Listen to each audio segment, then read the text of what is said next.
flatten it. We flattened Berlin. We flattened Tokyo. Were we wrong to drop an atomic bomb to end the Japanese reign of terror? Were we?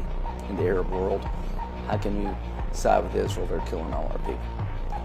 That was designed by Iran. If the Ayatollah survives, you will have all the instability you need for 1,000 years. Because he withstood America, he stood up to all of us, the entire West, and stood us down.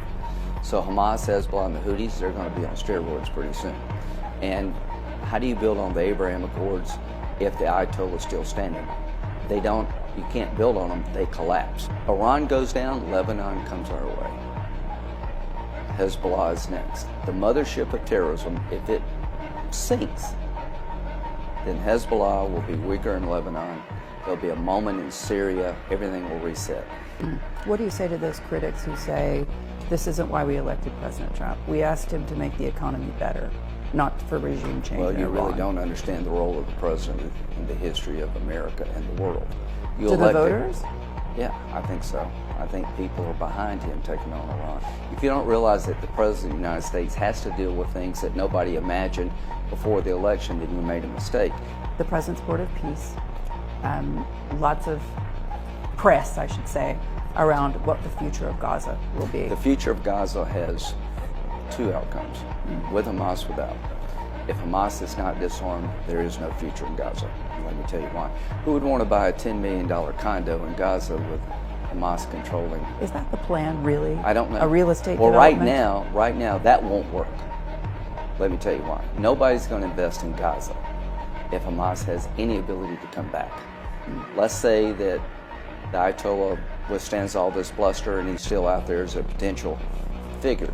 Then I think dealing with Hamas is going to be hard, dealing with Russia is going to be hard, dealing with China is going to be hard. If Trump can do this, if he can bring down Cuba, Venezuela, and Iran in 2026, that will be something bigger than Reagan.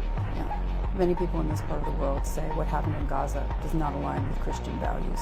Killing children, killing mothers, I'll be honest killing with you. families who are not militants. Yeah, I don't buy that at all. Why? Because what did we do in World War II?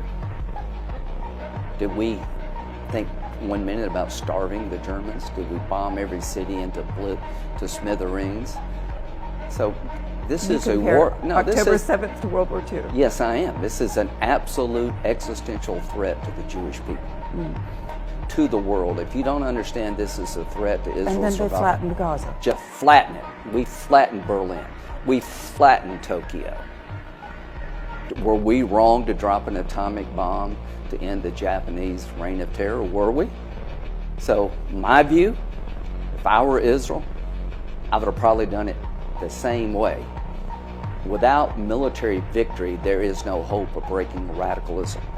We flattened Germany. We flattened Japan. How many Americans Wait a believe minute. this? Out of that, we would, The way that how many Americans think the way that you do? I think most Republicans think the way I do. Even young ones. Yeah, you're just out of touch if you don't understand Republicans. I hate to see innocent people and children displaced and killed. Yes, it's a TV war. We didn't have TV in World War II. Well, now it's a phone war.